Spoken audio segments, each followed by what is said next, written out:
Olá, sejam bem-vindos a mais essa realização do PAPMEN. Nos dois encontros anteriores, eu falei sobre algoritmos e vou continuar falando desse assunto, mas agora aplicado a uma estrutura matemática chamada de grafo. Aliás, eu queria comentar que eu considero que isso é uma omissão na nova Base Nacional Curricular Comum. Em versões anteriores aí dessa base, chegou a ser cogitada a inclusão desse assunto e, na minha opinião, ele deveria estar lá. Grafos estão presentes em muitas das aplicações contemporâneas de matemática, conforme a gente vai ver a seguir. Então, grafos são estruturas matemáticas que servem para a gente descrever conexões entre objetos. Os objetos são os vértices ou nós dos grafos e as conexões são as arestas ou arcos. Então, para fixar as ideias, vejamos um exemplo. Consideramos uma rede social com apenas 4 pessoas. Ana, Beatriz, Carlos e Dora, que nós vamos representar pelas letras A, B, C e D. E em que as arestas são as conexões formadas pelos pares de pessoas que se conhecem pessoalmente. Então, nesse caso, eu vou supor que Ana e Beatriz se conhecem, Ana e Carlos se conhecem e Carlos e Dora se conhecem. Então, isso determina um grafo e, normalmente, a gente pensa em um grafo por meio de sua representação gráfica. Então, as 4 pessoas correspondem aos vértices, que são pontos na representação gráfica, e as arestas correspondem aos segmentos ligando os pares de pessoas que se conhecem. Então, a gente muitas vezes pensa em um grafo através dessa figura que o representa. Então, esse exemplo que eu acabei de dar, ele, na verdade, corresponde a uma aplicação muito comum nos dias de hoje. Então, pesquisadores olham para os grafos correspondentes às pessoas em uma rede social. Então, nesse grafo que está aqui, cada um dos pontos representam pessoas em uma rede social e o segmento de reta que os liga indica que essas pessoas trocam mensagens entre si. E aí algumas perguntas que os pesquisadores procuram responder nesse grafo são: existe um padrão seguido pelos graus? Então, os graus é o número de arestas que chegam em cada vértice.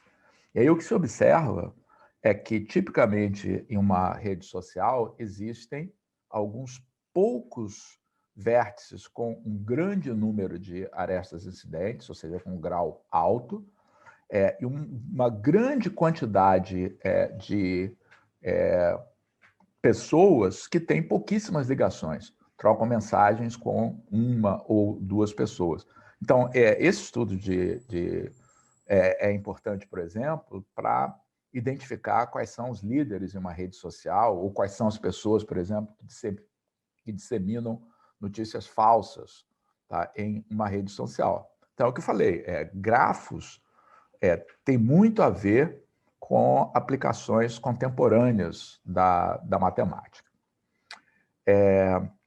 Uma variação da ideia de grafo, que a gente vai usar em mais detalhe nessa nossa aula, são chamados grafos direcionados, tá, ou orientados. Então, no exemplo anterior, os pares de vértices não eram ordenados, tá, nas arestas. Então, a gente estava falando de um par de pessoas que se conhecem. Tá? Mas há determinadas situações em que a gente pode querer representar relações que são unilaterais. Mesmo nessa situação de conhecimento, a gente podia representar, por exemplo, o fato de uma pessoa enviar mensagem para outra. Então, pode não ter de volta. Tá? Mas um exemplo ainda mais característico desse tipo de situação é esse que está aí na tela. É uma rede de ruas em que a gente indica em que sentido é possível trafegar naquela rua, naquele trecho. Então, isso dá origem a um grafo, tá? Onde os vértices são as esquinas, tá? E as arestas ligando um vértice a outro é um segmento orientado que diz que existe uma rua ligando essas duas esquinas e que é possível trafegar naquele sentido. Notem que há determinadas ruas aqui no nosso desenho que são de mão dupla, tá? Outras, a maior parte, todas as outras aqui são de mão única. Só por curiosidade, tá? Esse mapa é um mapa real de uma região do Rio de Janeiro próxima ao INPA. Tá? Então, essa área que está aqui é o Jardim Botânico, tá? Esse prédio que está aqui é o prédio onde fica a sede original lá da TV Globo no Rio de Janeiro. Tá? Então, mapas, informações como essa nesse mapa, são fundamentais para que a gente possa, por exemplo, saber se é possível, tá, ir de um ponto a outro numa rede de ruas, tá, por exemplo, numa rede de ciclovias, tá, seria um problema relevante, mas o problema se torna mais interessante quando a gente associa a cada aresta em um grafo um valor. Tá? Então, muitas situações importantes são descritas por grafos ou grafos orientados com valores nas arestas. Então, por exemplo, na mesma situação do exemplo anterior, eu poderia associar, tá, a cada uma das arestas o tempo médio que eu gasto para me deslocar, tá, ao longo de cada um desses trechos de rua. Com essa informação, a gente pode formular problemas mais interessantes, como esse que a gente resolve muitas vezes aí nos nossos celulares, que é o problema de identificar qual é o caminho que requer menos tempo, tá, para ir de um ponto até outro em uma cidade. Tá? Então, esse problema é o problema que a gente vai estudar em mais detalhe a seguir. Então, o problema do caminho mínimo é esse que está representado aí na tela. Nós temos um grafo direcionado, com custos nas arestas. Então, por exemplo, esse número 2 que está aqui pode indicar custo monetário mesmo de se fazer esse deslocamento, ou pode representar a distância entre os pontos, ou pode representar, por exemplo, na aplicação que é mais comum para a gente, o tempo em minutos para se fazer esse deslocamento. Notem que o grafo é direcionado, mas algumas das vias são de mão dupla. Então, por exemplo, aqui é possível tanto ir de B até C, quanto ir de C até B, e nesse caso os tempos de deslocamento são diferentes entre esses dois trajetos. De qualquer forma, o nosso problema é o problema da gente, com esses dados, descobrir qual é a maneira mais eficiente para ir de um nó de origem a um nó de destino. Claro que as aplicações reais desse problema vão se dar em grafos que são muito maiores, vão ter um número muito maior de vértices e arestas, mas nós vamos entender as questões relacionadas a como resolver esse problema examinando esse exemplo que está aí na tela. Então, uma coisa que a gente tem que ter em mente, tá, é que o computador não enxerga. Tá? Então, figuras são objetos que nos fazem olhar para uma situação como essa, tá? E ter uma ideia, por exemplo, inicial de que caminho faz sentido a gente fazer. Tá? Embora, conforme a gente vai ver depois, não é simples, mesmo com a representação gráfica aqui desse grafo, a gente perceber com clareza qual é o caminho mais curto. Mas computador, e a gente está pensando em desenvolver um algoritmo que possa ser implementado num computador, como, por exemplo, o nosso celular, o nosso smartphone é. Então, o computador não pode trabalhar com a figura. Não é a figura que a gente vai ter que usar. A informação essencial, que é a que vai ser utilizada pelos algoritmos, é a informação que diz como os nós ou vértices se conectam. Então, isso a gente pode fazer de duas maneiras. Tá? Então, uma forma de fazer isso é relacionar, fazer uma lista, tá? Das arestas, indicando para cada vértice para onde é possível ir diretamente, tá? E a que custo. Então, por exemplo, do vértice A, tá? Eu posso ir para os vértices B e C, e os custos respectivos são 3 e 5. Do vértice B, eu posso ir para C, D ou E, tá? E os custos são os indicados aqui na lista de adjacências. Por exemplo, de B para C, eu consigo ir com custo igual a 1, de B para D, eu consigo ir com custo igual a 2, e de B para E, eu consigo ir com custo igual a 5.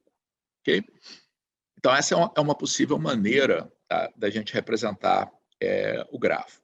Uma outra forma que é utilizada também é por uma matriz. Então, nessa matriz, cada uma das linhas corresponde à possível origem de uma aresta, cada uma das colunas ao possível destino de cada aresta. Então, por exemplo, da origem A, ou seja, partindo de A, eu só posso ir diretamente para B e para C com custo 3 e 5. Então, esses dois elementos aqui da matriz vão representar os custos respectivos, tá? E nas demais casas, eu preciso assinalar de alguma maneira, tá? Que não é possível a gente fazer, tá? Esse deslocamento. Então, no que a gente vai fazer a seguir, nós vamos pensar no grafo juntamente com a informação que os algoritmos de fato têm disponível, tá, para poder atacar o problema.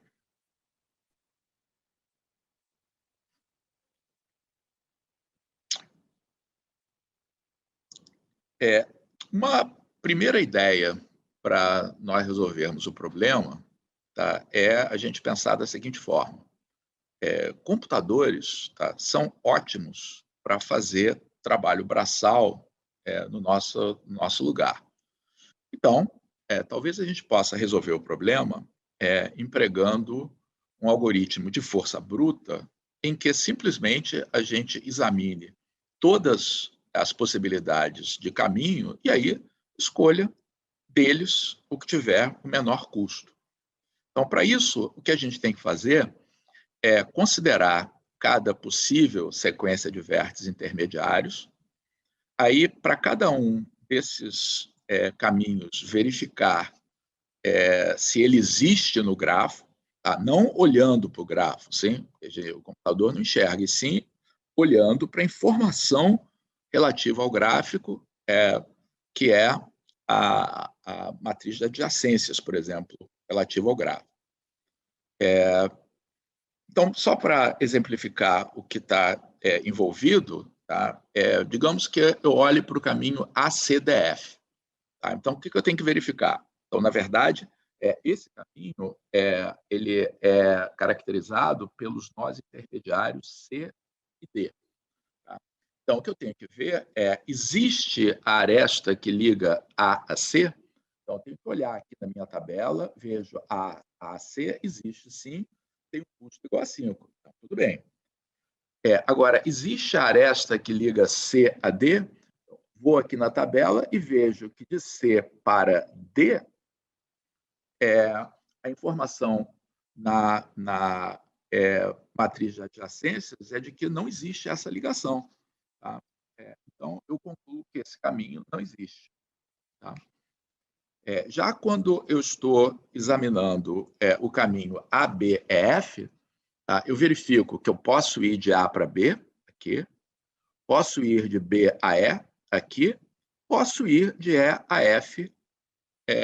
Portanto, esse caminho existe sim, tá? E somando os custos das arestas que eu percorri, tá? Eu consigo calcular o seu custo como sendo igual a 10. Então, ao examinar esse caminho, eu encontrei uma forma de ir de A até F, com custo, que pode ser tempo, por exemplo, tá? Igual a 10.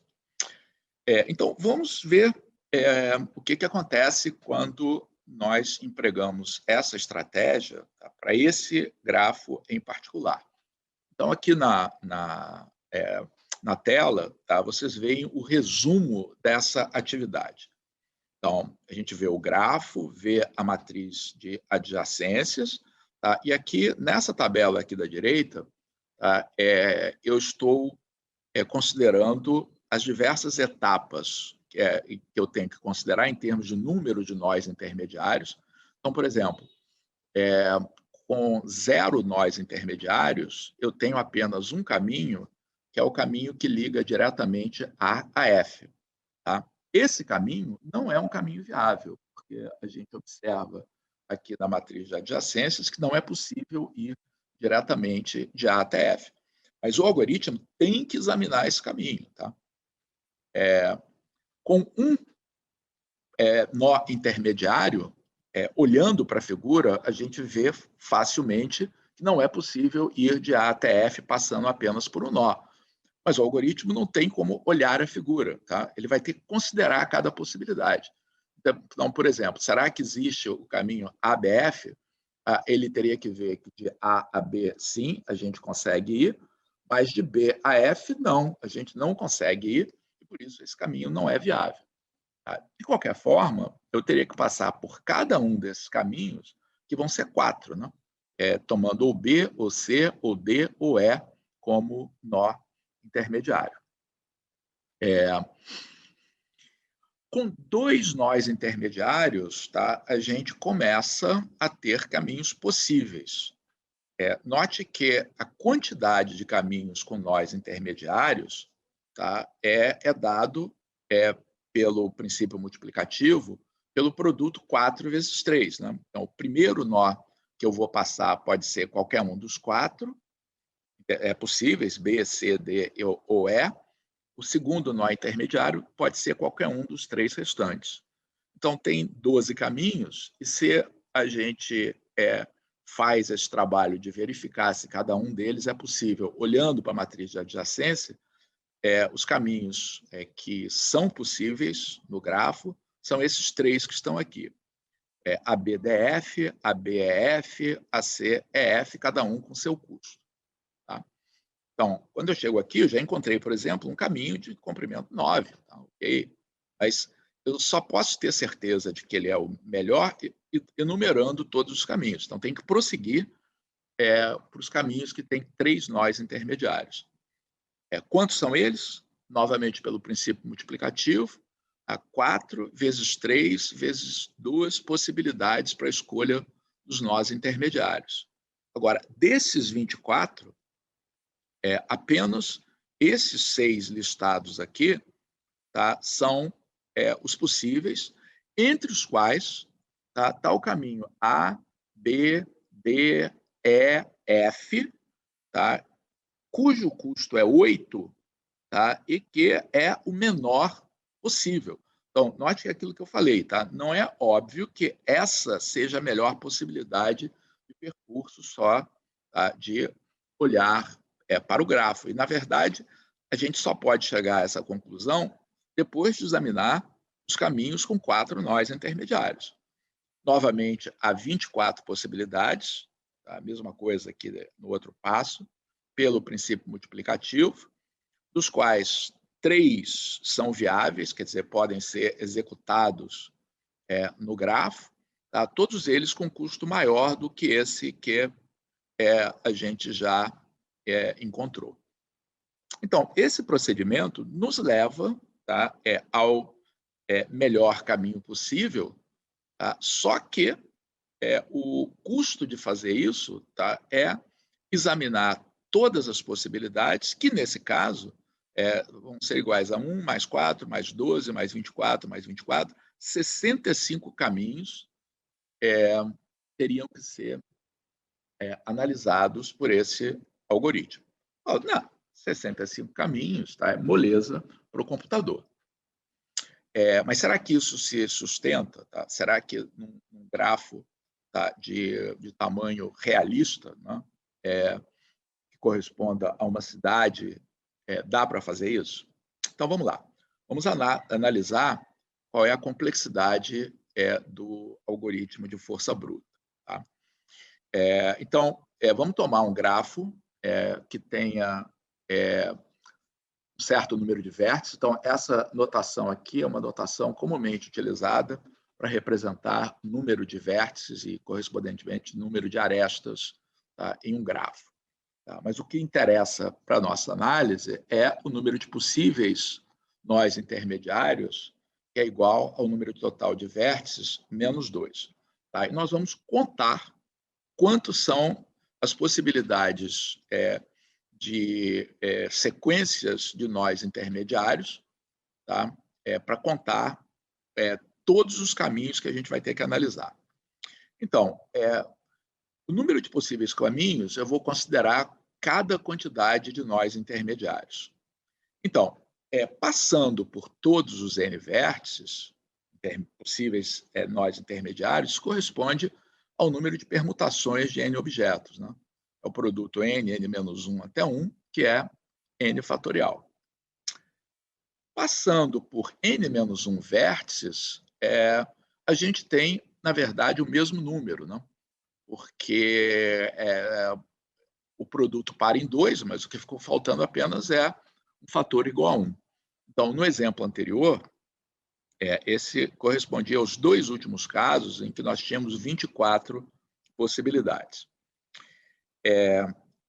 Com as outras quantidades de caminhos, quantidade de nós intermediários, quantidade de caminhos é menor. Então, por exemplo, passando por n-2 vértices, esse produto agora vai parar em 3, tá? E 2 vértices ficam de fora dessa enumeração.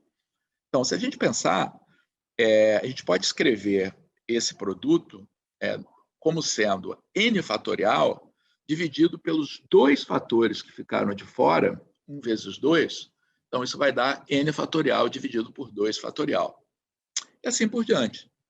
Então, se eu passar por n menos 3 vértices, 3 vértices vão ficar de fora, e o número de possibilidades é n fatorial dividido por 3 fatorial. Tá?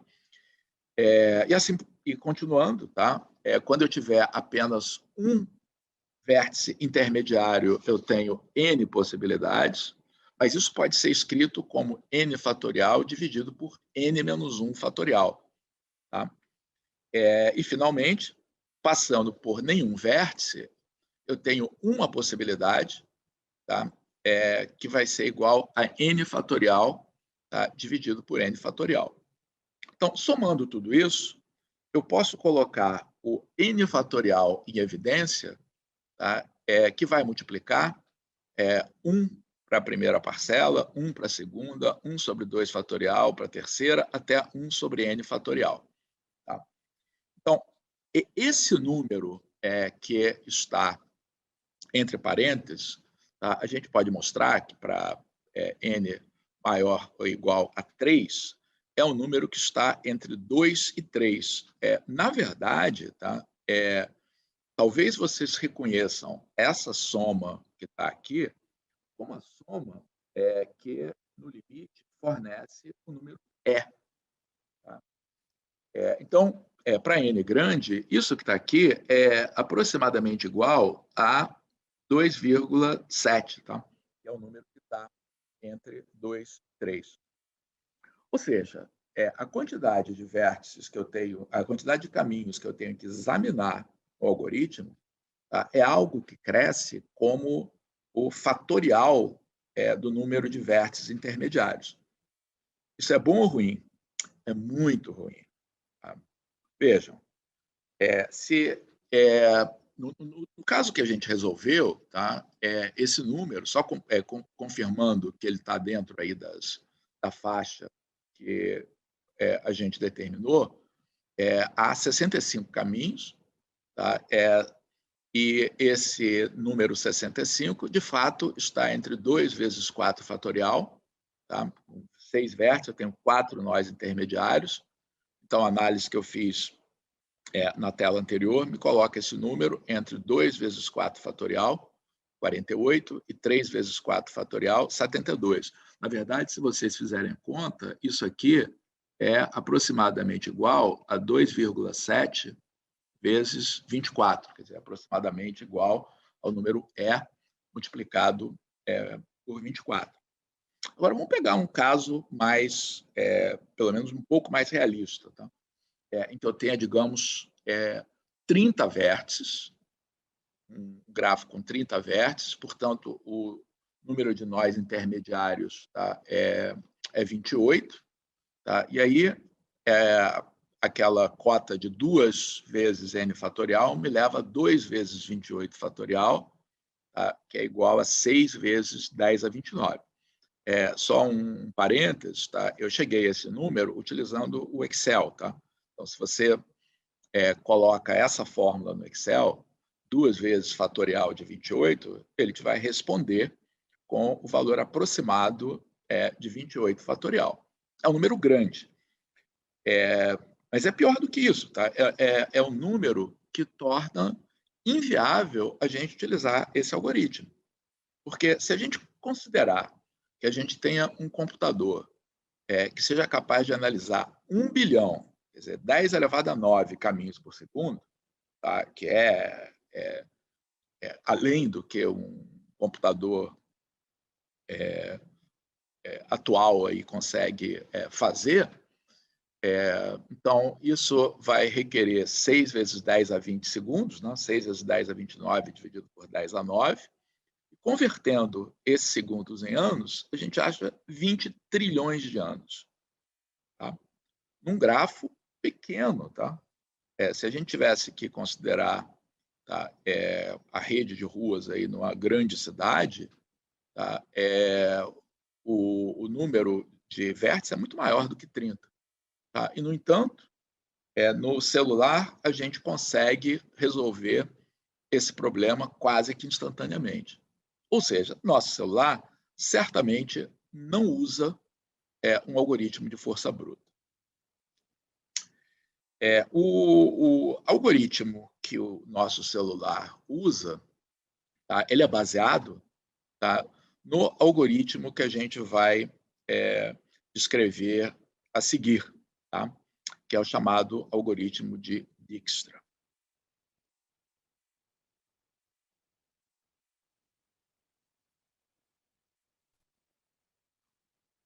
O algoritmo de Dijkstra foi concebido pelo matemático e cientista da computação Edgar Dijkstra, que é holandês, em 1956.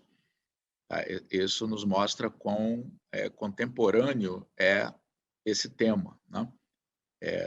Boa parte da matemática que a gente aprende na escola é de vários séculos atrás. Tá? Então, por isso que eu acho que seria ótimo a gente ter grafos como parte do currículo de ensino médio, para que os alunos, os jovens, tivessem uma oportunidade de ter contato com temas que são realmente da matemática do século XX, do século XXI. Tá? Então, o algoritmo de Dijkstra é um algoritmo eficiente para obter o caminho de menor custo entre a origem e o destino em um grafo importante, em que os custos são não negativos. Você vai dizer, é claro que eles são não negativos. Não, há problemas importantes que a gente pode modelar como um problema de caminho mínimo, em que você, no lugar de gastar ao percorrer uma determinada aresta, você ganha alguma coisa. Então, para essas situações, o algoritmo de Dijkstra não se aplica. Mas, para situações como essa que a gente está particularmente interessado, descobrir a rota de tempo mínimo, ele certamente se aplica, porque você nunca vai gastar tempo negativo para percorrer uma aresta do grafo. Tá? Na verdade, o algoritmo de Dijkstra não determina só o melhor caminho da origem até o destino. Ele determina o melhor caminho da origem para cada um, tá, dos demais vértices. Tá? Então, é um efeito colateral aí do algoritmo de Dijkstra. E a ideia básica, tá, é que ele trabalha o tempo todo com valores provisórios, tá, para o custo mínimo para você chegar em cada um dos vértices do grafo. Tá? E esses valores provisórios são baseados em algum caminho que a gente já descobriu para chegar até lá. Tá? E o que faz ele ser eficiente é que, em cada etapa do algoritmo, a gente consegue descobrir que uma dessas estimativas provisórias é, na verdade, a estimativa definitiva. Tá? Ou seja, a gente descobre em cada passo que já sabe como chegar de maneira ótima a um, tá, dos vértices do grafo. Tá? Isso, a gente vai analisar a complexidade depois, vai fazer com que a gente consiga fazer isso num tempo que é razoável, tá? Bem diferente do algoritmo de força bruta. Vamos, então, fazer um passo a passo dessas ideias que levam ao algoritmo de Dijkstra com o grafo que nós temos utilizado como exemplo. Então, a gente começa no vértice A, que é a origem. Tá? Quando o algoritmo começa, a gente tem a certeza de que não tem que gastar nada, tá, para ir para esse vértice. E, no momento inicial, eu vou denotar que eu não tenho ideia como chegar nos demais vértices, marcando infinito para cada um desses custos. Ora, para o vértice A, claro que essa, tá, é a melhor maneira de eu chegar até ele. Tá? Não gastar nada ficando nele. Tá? E agora, eu uso a minha lanterna, que me permite olhar do vértice A até cada um dos seus vizinhos, tá, para dizer, olha, não, eu já sei pelo menos um caminho para chegar até B. Tá? Eu posso chegar até B com custo igual a 3, e isso vindo diretamente de A. Tá? Também, do vértice A, tá, eu sei como chegar ao vértice C. Então, vindo diretamente de A, eu gasto 5, também vindo diretamente de A. Esses dois custos, 3 e 5, são provisórios. Tá? E pode ser que eu descubra maneiras melhores de chegar a esses vértices do que vindo diretamente de A. Só que, no caso do vértice B, tá, esse valor ele é definitivo. Por que isso? Como os únicos vértices que são ligados diretamente a A são B e C, se eu fosse chegar ao vértice B por outro caminho, eu teria que passar por C. Mas só para passar de A para C, eu gastei mais do que esse valor. Então, a menor distância provisória, tá, nunca vai poder ser batida se você tiver que passar por alguns dos outros vértices cujas distâncias são provisórias também. Então, nesse momento, a gente pode fechar o vértice B. Então, agora a gente tem a certeza de que a melhor maneira de chegar ao vértice B é vindo diretamente de A. Tá? E eu vou assinalar esse fato aqui no grafo, tá? Marcando, tá, essa aresta como vermelha. Na verdade, o fato de que eu fixei esse valor para o vértice A, para o vértice B, tá? E a proveniência é A, na verdade, a informação já está lá, tá? Eu só estou representando esse fato de maneira gráfica. Uma vez tendo fixado ou fechado o vértice B, tá? Eu vou atualizar as distâncias, tá? Para os vértices que são diretamente ligados a B. Então, vou ligar a minha lanterna, que me permite ver os vizinhos. Então, quem é que eu consigo ver do vértice B? Do vértice B, eu consigo enxergar D. Ora, para ir até B, eu gasto 3. Para ir de B até D, eu gasto 2. Opa, descobri uma maneira de chegar a D. D não está mais inatingível. Eu consigo chegar lá com custo igual a 5, e isso vindo de B. Provisório, tá? Também consigo ir de B até E. Até B gasto 3, 5 nesse trajeto, logo eu posso atualizar o custo aqui em E para 8, tá? E esse custo ocorre com o caminho que vem de B. De B, eu consigo ir para C também. Em C, eu tenho um valor provisório da distância igual a 5. Mas vindo de B, meu custo vai ser 3 mais 1, que é igual a 4. Tá? Então, eu posso trocar, tá, esse valor provisório por um outro valor, por enquanto provisório também, de 4, e agora vindo de B. Okay? Muito bem. Então, nesse momento, nós temos distâncias provisórias iguais a 4, 5, 8, infinito. E o mesmo raciocínio. O menor desses valores é o 4. Se eu não vier pelo caminho que eu já descobri, eu teria que passar primeiro por um dos vértices D ou E.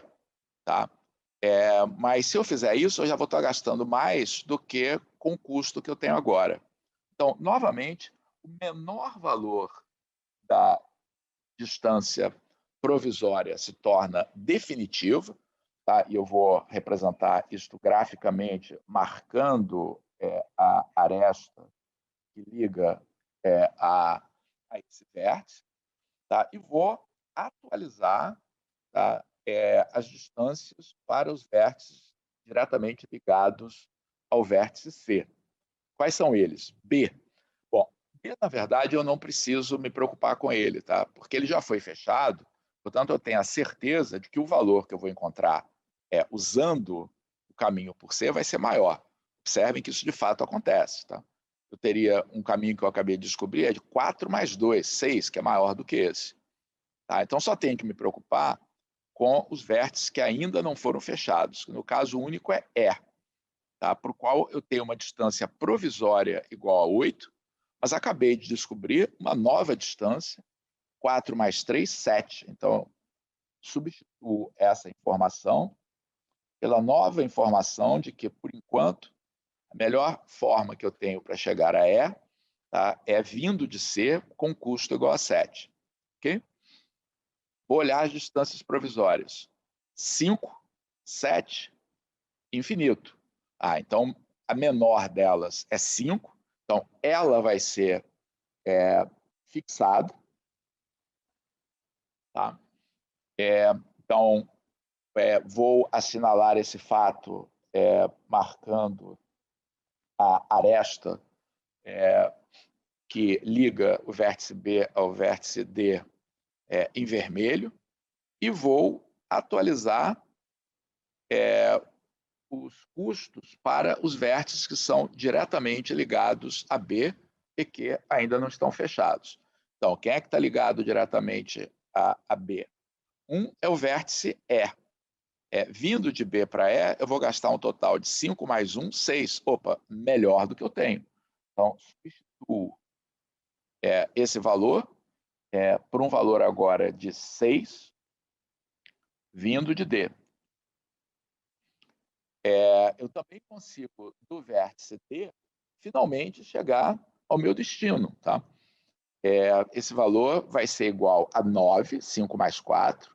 Então, acabei de descobrir o primeiro caminho para chegar, tá, até F, que tem um custo de 9, vindo diretamente de D. Tá? Mas não posso parar ainda, porque, por enquanto, esse valor é provisório. Na verdade, se ele fosse o menor dos dois aqui, eu poderia, tá? Mas isso não acontece, porque a menor das distâncias provisórias, tá, é a relativa ao vértice E. Então, é isso que eu vou fechar nesse momento. Tá? Vou marcar a aresta que liga D a E para representar isto graficamente, tá? E vou atualizar, tá, as distâncias dos vértices ainda abertos ligados a E. O único é o vértice F. Tá? O valor vai ser 6 mais 2, que é 8, que é melhor do que eu tenho. Então, eu substituo, esse valor é 8, tá? Vindo de E, vou representar esse fato marcando essa aresta. Tá? E como este é a única distância provisória nesse passo do algoritmo, tá? Ela se torna definitiva. Tá? Então, encontramos um caminho de custo 8, o melhor possível, tá? Para ir da origem até o vértice F. Tá? E qual é esse caminho? Está aqui na nossa informação. Por quê? Para chegar ao vértice F, eu descobri que o melhor é vir de E. Vou anotar aqui. Então, para chegar a E, eu devo vir de F. Mas para chegar a E, o melhor, tá, é vir de D. Então, vou anotar D aqui. Mas para chegar a D, o melhor é vir de B. E, finalmente, para chegar a B, o melhor é vir de A. Então, essa sequência A, B, D, E, F fornece o melhor caminho para ir do vértice A ao vértice F. Naturalmente, para cada vértice do grafo, eu posso fazer a mesma tarefa para encontrar qual é o melhor caminho. Então, por exemplo, se eu estiver interessado em chegar em C, de C eu devo vir de B eu devo vir novamente de A. Então, ABC, tá, é o melhor caminho que eu tenho para chegar ao vértice C. Ok?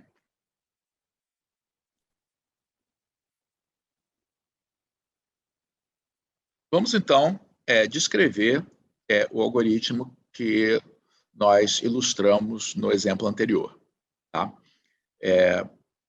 Através de um pseudocódigo. Então, a primeira coisa que a gente faz é começar o algoritmo atribuindo o valor 0 à estimativa do custo mínimo para a origem e infinito para as demais estimativas. Ou seja, num primeiro momento, tudo que a gente sabe é que, para chegar à origem, eu não gasto nada e, por enquanto, tá, eu não sei chegar em nenhum outro vértice.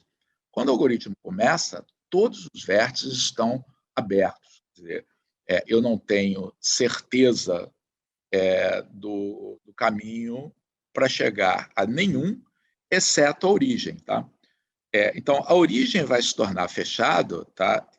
Através do passo geral do algoritmo. Tá? Então, o que eu faço? Enquanto houver um vértice aberto, então, no início estão todos abertos, eu vou tomar o vértice ainda aberto, cuja estimativa de custo seja a menor dentre todos os vértices abertos. É claro que no passo inicial, esse vértice necessariamente é a origem. Tá? E a razão para a gente fazer esse procedimento é que, como todos os custos são negativos, tá? Esse vértice ainda aberto, para o qual a estimativa de custo é a menor de todas, tá? É um vértice para o qual essa estimativa provisória, tá? Na verdade, o valor final do caminho mínimo, conforme nós vimos executando o algoritmo. Tá?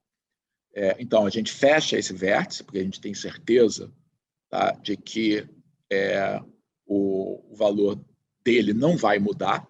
Tá? Qualquer caminho que a gente vai descobrir no futuro passa pelos demais, mas é mais caro chegar nos demais do que ir diretamente para esse vértice que a gente acabou de fechar. Tá? Tomamos todas as arestas que saem do vértice V, tá? E verificamos se a gente tem que rever qual é a estimativa relativa a W.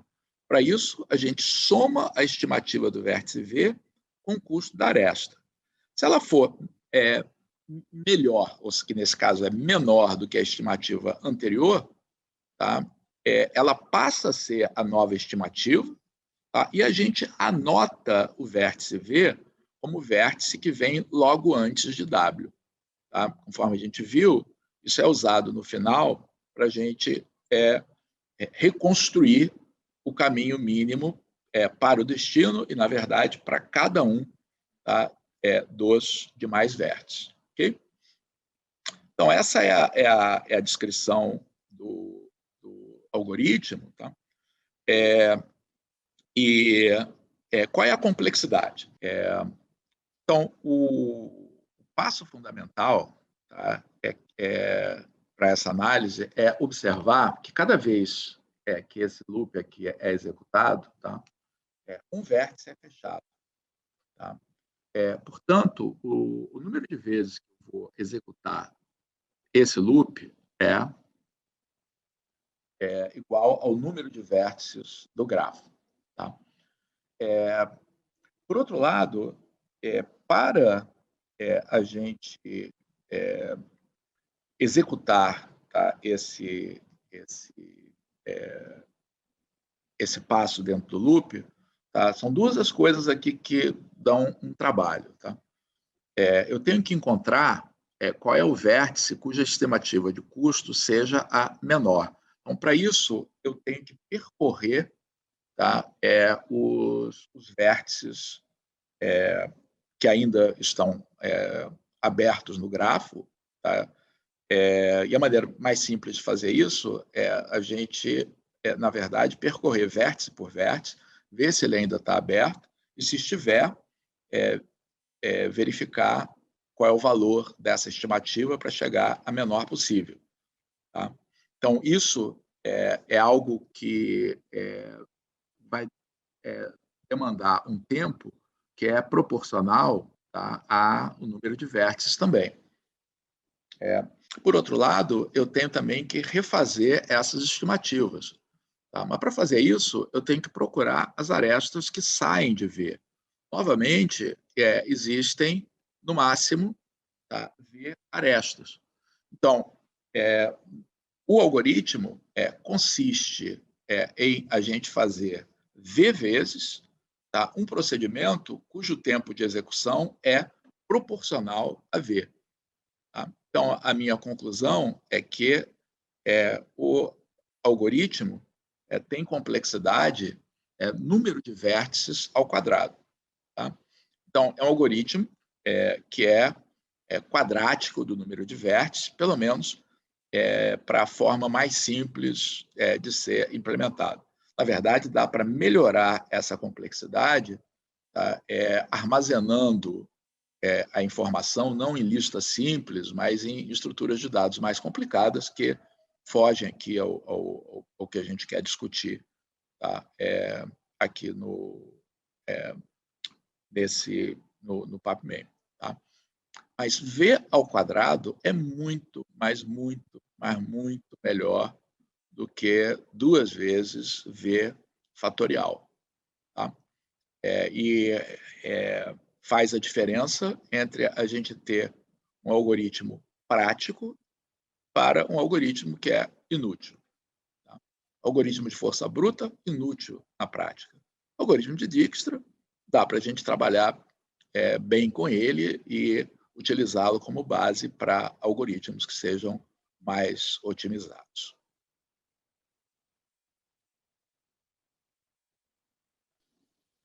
Então, para terminar, vamos ver que essas ideias que nós vimos agora há pouco podem, de fato, ser utilizadas para construir um programa de computador que implemente o algoritmo de Dijkstra. Então, esse é um dos vários sites da internet em que é possível executar um programa em Python. Aqui está o programa, não vou entrar em detalhes, né? O programa vai estar à disposição para quem quiser experimentar com ele e entender em detalhes como funciona. Então, só em linhas gerais, a gente aqui está estabelecendo a matriz de adjacências do grafo que nós utilizamos como exemplo. Aqui nós começamos com as estruturas de dados necessárias, ou seja, informando que todos os vértices são abertos no momento inicial e que tem distância infinita à origem quando o algoritmo começa, né, exceto a origem. Tá? E depois o algoritmo, aqui está o loop principal do algoritmo, em que descobre qual vértice deve ser fechado, atualiza as distâncias e faz isso até que todos os vértices tenham sido fechados. Finalmente, essa parte aqui do algoritmo, ela vai imprimir os resultados. Tá? Então, vamos rodar aqui o nosso algoritmo. Então, o programa pergunta qual é a origem que nós desejamos. Então, no exemplo que nós fizemos, a nossa origem é o vértice A. E aí, ele vai imprimir todos os caminhos que saem da origem para cada um dos outros vértices com custo mínimo. Okay? Rodando de novo, a gente pode escolher uma outra origem. Então, vou escolher a origem B agora. Tá? E aí os resultados, notem que agora, para o vértice A, não há caminho. Tá? No nosso grafo de exemplo, é impossível ir de B até A. Tá? Então, o programa ele está informando não somente os caminhos mínimos, mas também os caminhos. No caso de não haver caminho, ele informa essa circunstância aí para a gente.